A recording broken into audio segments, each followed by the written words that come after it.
Pessoal, acabou a Copa do Mundo para a seleção brasileira, acabou o nosso sonho do Hexa, pelo menos na edição 2022 da Copa do Mundo, desse torneio incrível, desse torneio que a gente passa 4 anos ali esperando, né, 4 anos da nossa vida esperando para vê-lo acontecer. E uma tristeza dupla hoje em dia, né? Hoje eu tô com uma tristeza dupla aqui, que primeiro a tristeza da eliminação do Brasil e a segunda tristeza é que a gente não vai ver esse encontro entre Neymar e Messi, Argentina e Brasil. Tivemos uma oportunidade de ouro em 2014, quando a seleção brasileira chegou à semifinal e foi eliminada para a Alemanha. Aquela oportunidade ali, pô, se o Brasil passa, ele faria a final da Copa do Mundo no Brasil, jogando no Maracanã contra o seu grande rival, contra a Argentina. Aí, tudo bem, perdemos essa oportunidade de ouro. A Alemanha foi campeã do mundo, a Argentina terminou como vice. Passou a Copa de 18 e a gente teve de novo a oportunidade de ter esse grande encontro. Aí nessa que é muito provavelmente a última Copa do Messi, né? Ela poderia ter acontecido esse encontro, Neymar e Messi, Brasil e Argentina na semifinal da Copa do Mundo e puta que o pariu, bicho, o que a gente faz? A gente consegue ser eliminado nas quartas de final, enquanto a Argentina vai lá e passa de fase. De novo contra a Holanda, de novo nos pênaltis. E dá uma tristeza, cara, porque estava na mão o jogo, o Brasil teve a chance de passar. Ou seja, a Argentina fez tudo das duas vezes para ter esse encontro com o Brasil e o Brasil não conseguiu fazer a sua parte. Essa é a verdade dos fatos e a gente vai ter que ficar com essa dor no coração. Para os fãs de esporte, para os fãs de futebol, que certamente levariam esse confronto, independente do resultado, independente se o Brasil vencesse, se a Argentina vencesse, eu tenho certeza que todo mundo ia guardar esse jogo assim no coração para sempre. E, cara, quando a gente perde, né, na nossa cultura brasileira, é normal que se faça caça às bruxas, né? Aponte o dedo, foi você, não sei o quê. Eu gostaria aqui que esse vídeo fosse encarado não como uma caça às bruxas, mas eu acho que a gente tem que ter alguns pontos de reflexão sobre alguns aspectos que eu vi nessa Copa do Mundo e principalmente nesse jogo. Cara, e o primeiro ponto aqui que eu vou falar, cara, é sobre o Tite. Eu acho que acabou ficando muito evidente os erros que ele cometeu nesse jogo de hoje contra a Croácia, mas eu acho que o Tite tem um conjunto maior.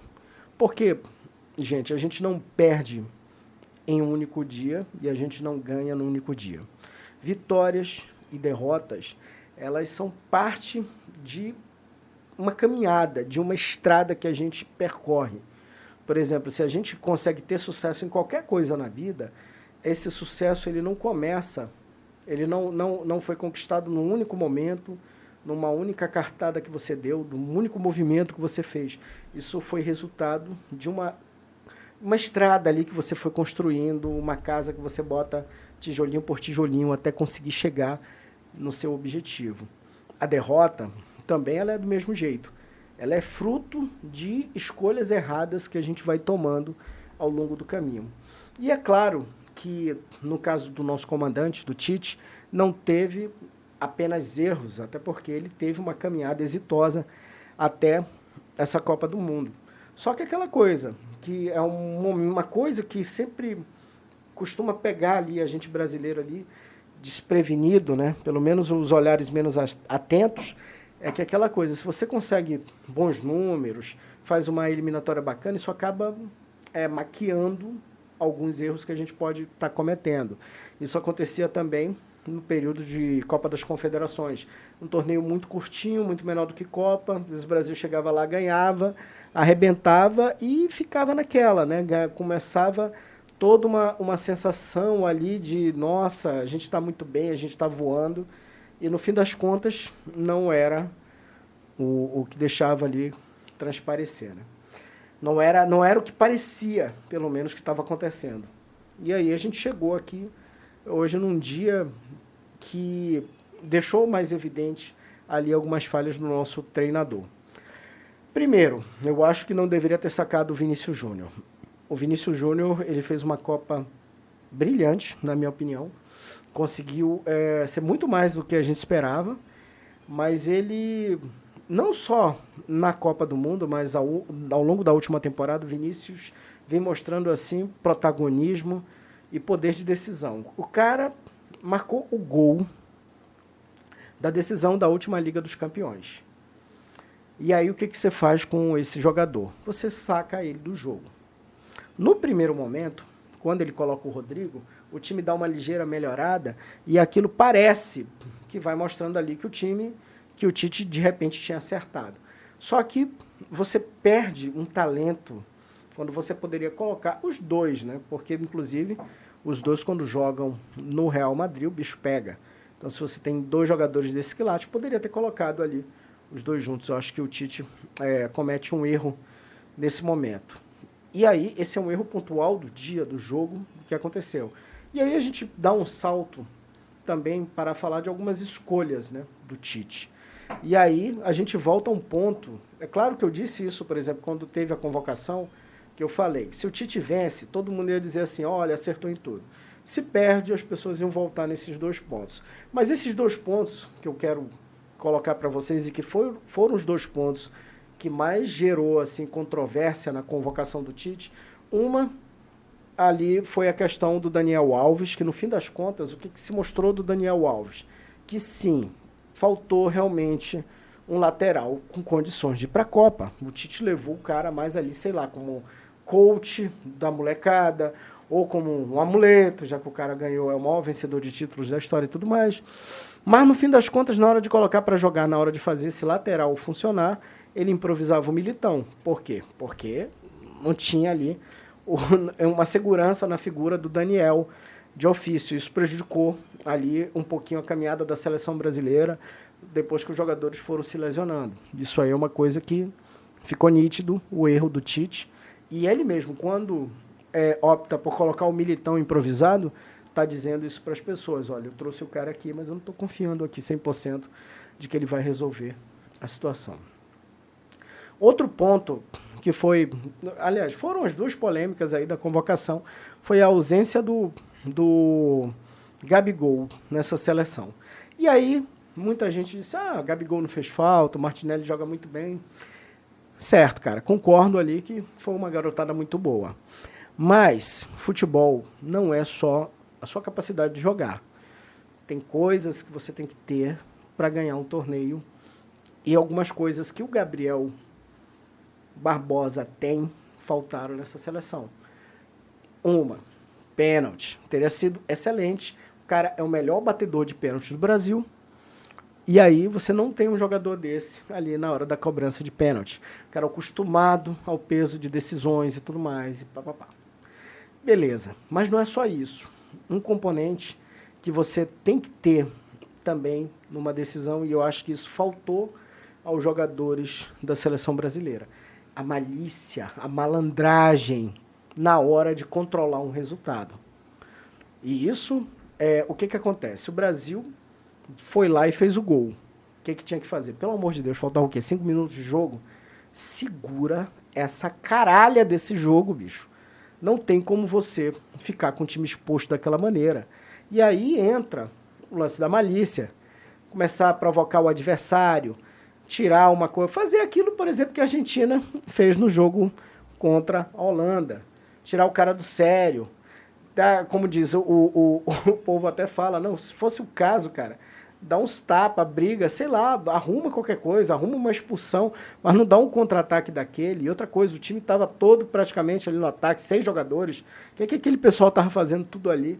E não protegeram um time que acabou tomando o gol. Então, falta a essa seleção, faltava a esses garotos essa malícia, essa coisa da bola. Porque futebol, gente, uma competição, uma Copa, não se ganha só jogando. Você tem que jogar também. Digo, quando eu falo não se ganha só jogando, estou dizendo não se ganha só jogando futebol propriamente dito. Você tem que jogar com o emocional do teu adversário. Você tem que saber dar-lhe uma catimbazinha ali na hora certa e tudo mais, porque isso faz parte do jogo. entendeu? E aí, o que acontece? Você não vai ali só para jogar, você vai para ganhar. Então, faltou essa malandragem. E a Croácia, com os caras casca grossa, uns caras tarimbados, o que fizeram? Tomaram o gol, viram que o negócio virou uma avenida lá e digo, ó, vamos lá, vamos empatar, e empatamos. Aonde teve erro ali, na minha opinião, cara? O erro, primeiro, do treinador, que deveria, depois do gol, chegar com o pessoal e dizer assim, ô, pessoal, pelo amor de Deus, agora, fecha a casinha, vamos lá. E faltou erro também, eu acho que tem que colocar isso aqui, faltou erro não, né? Teve um erro também ali da ausência de um capitão dentro de campo, de um cara que dissesse assim, porra, vamos segurar isso aqui, sabe? O Didi, em 1958, quando o Brasil toma o gol, ele pega a bola debaixo do braço e vai caminhando lentamente até o centro do campo e os outros jogadores gritando, a gente tá perdendo, bora! Aí ele... Calma. Isso é o que? Liderança. A gente não tem essa liderança em campo, não tem esse cara que chegou lá, ó, pessoal, vamos acalmar agora, a gente fez o gol, vamos segurar e vamos ganhar esse jogo. Entendeu? Essa é questão de liderança. Neymar, cara, vou falar um pouquinho agora de Neymar. E quando, por exemplo, só antes de falar do Neymar, dizer o seguinte, quando eu falo dessa liderança em campo, da liderança, por exemplo, do nosso capitão, o Thiago Silva, eu vou falar mais um pouquinho dele mais para frente. Mas vamos falar agora do Neymar, sempre muito criticado, sempre muito alvo de muito hate na nossa seleção. E o Neymar fez hoje aquilo que se espera que o Neymar faça. E o que o Neymar fez? Uma jogadaça de craque, fez o gol, colocou a gente ali com a mão na vaga para a semifinal. Ou seja, ele fez o trabalho dele, cara. E eu acho assim, muito escroto que o pessoal vá, de repente, ainda em cima do Neymar. Muita gente agora começa essa confusão de querer cobrar. O Neymar deveria ter batido o primeiro pênalti. De quem foi a escolha? Foi do Neymar ou foi do treinador? O Tite já falou na coletiva ali que ele deveria fechar as cobranças. Mas, como eu disse para vocês, faltou combinar ali com os russos, né? No caso, com os croatas, né? Os russos ali, era a máxima ali do Garrincha.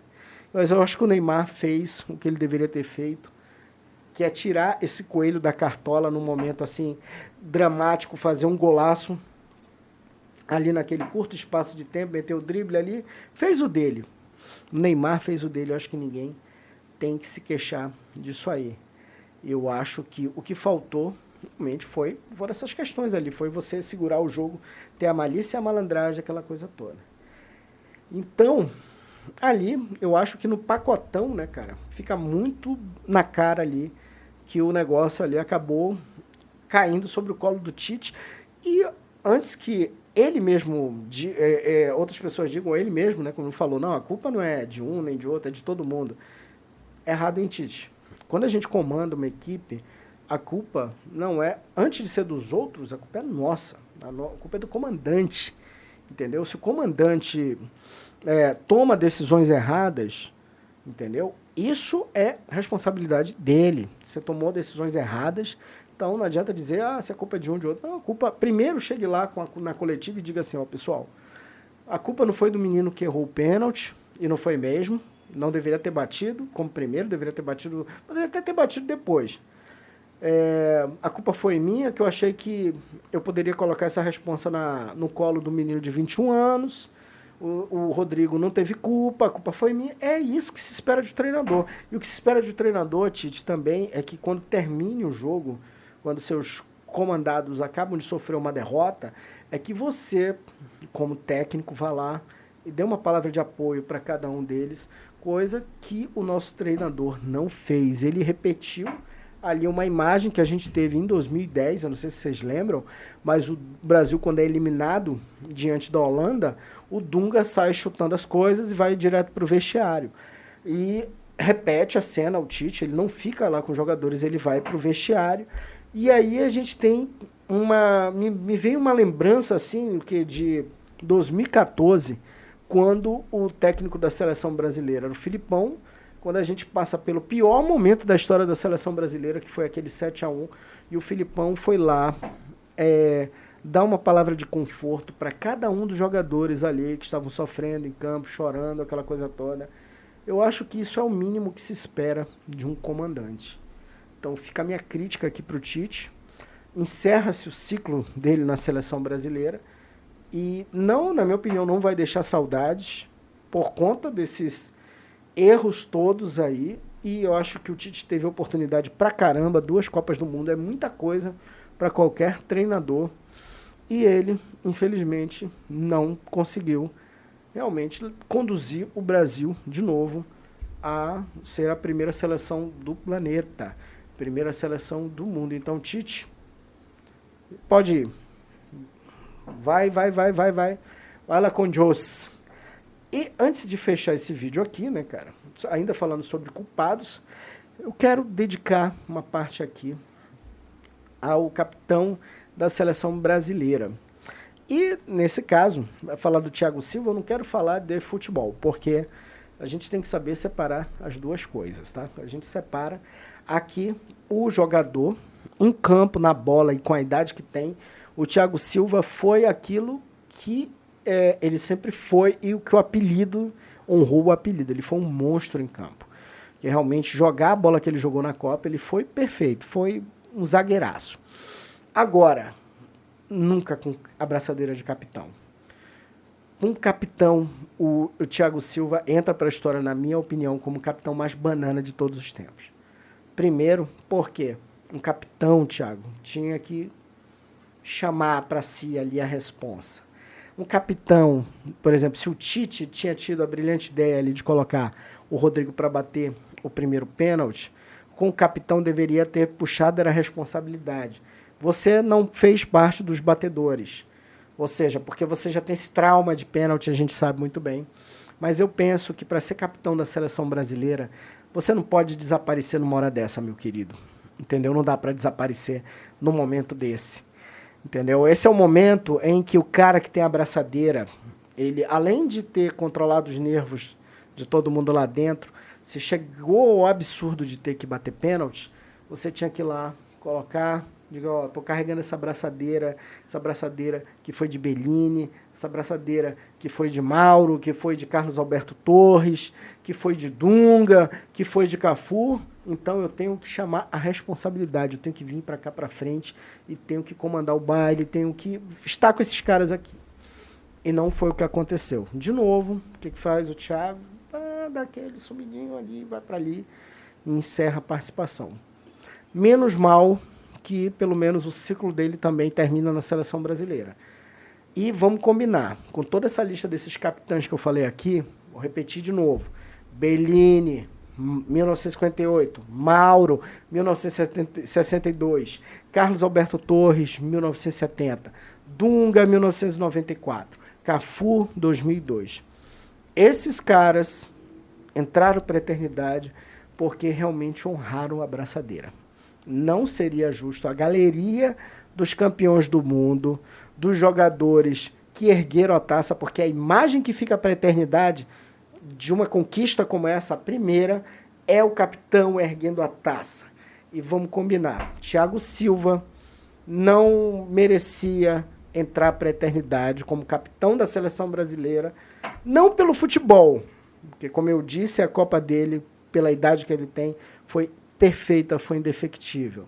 Mas a falta de atitude de capitão, essa sim, não dá para a gente engolir. Então, definitivamente, a taça não merecia ser erguida por este capitão, por este cara que nunca foi capitão. Foi capitão, talvez, por falta de liderança esses anos todos aí que a gente teve. Mas não por mérito, não porque o cara merecesse. É isso de seleção. Parabéns aí para a Argentina, que avançou de fase. E só antes da gente terminar esse vídeo, cara, tem uma coisa que sempre o pessoal coloca. Aí o Brasil perdeu novamente para uma seleção europeia. Natural, porque só existem ali, como diz, praticamente nessa fase da Copa do Mundo. A gente tem aí a seleção de Marrocos que ainda vai jogar, mas nessa fase da Copa do Mundo, meu filho, é a Europa. Eu acho ruim, vai ser ruim quando a gente começar a ser eliminado para Japão, com todo respeito, né? Mas pro Camarões, como a gente perdeu esse ano e tudo mais, aí vai ficar ruim, cara. Aí vai ficar pior. Mas eu quero dizer o seguinte, que eu não entro muito nessa, entendeu? Porque eu acho que o Brasil, por exemplo, hoje, teve o jogo na mão, teve todas as condições de se classificar, de eliminar a Croácia, o europeu, vice-campeão do mundo, e não conseguiu porque vacilou. A Argentina, do outro lado, também poderia ter perdido o jogo. Chegou a abrir 2-0, tomou um empate, e aquela coisa, se tivesse vacilado só mais um pouquinho, também teria sido eliminada. Então, aí tem um peso mais do futebol do que o continente. Não vamos entrar nessa. Futebol sul-americano, Brasil e Argentina continuam fortes, entendeu? Vacilou demais a seleção brasileira, por isso volta mais cedo para casa, mas a gente continua representado aí pela Argentina. A gente, eu digo, continente sul-americano, porque é difícil em torcer pela Argentina, mesmo com o Messi, mesmo com tudo, é ruim de doer. Pessoal, vou ficando por aqui, mas a gente não para os conteúdos de Copa do Mundo, tá bom? Se você gostou desse vídeo, não esquece de se inscrever no nosso canal. Vem com a gente porque a batalha continua, a gente vai continuar falando. Amanhã vai ter vídeo também sobre essa segunda parte aí das quartas de final. Vamos ver quem vai passar, se vai ser Inglaterra ou França, se vai ser Portugal e Marrocos. Tem uma simpatia ali por Portugal, porque já pensou uma final entre Messi e Cristiano Ronaldo, os dois ali no fim da carreira, né? Já praticamente, e pelo menos nas seleções, né? O canto dos cisnes, esses dois gigantes se enfrentando, eu acho que agora que a seleção brasileira não está mais, eu vou ficar torcendo para que esse confronto aconteça, porque eu acho que seria um encerramento ali, chave de ouro da carreira fabulosa desses dois craques ali, ter esse encontro numa decisão de Copa do Mundo. No mais, valeu Brasil, valeu a torcida, valeu a galera, valeu todo mundo que de verdade torce pela seleção brasileira. Vamos continuar. Depois, quando voltar ali os amistosos, quando voltar as eliminatórias, porque aqui seleção brasileira sempre vai ter um lugar muito especial. Vou embora, galera. Muito obrigado e até mais.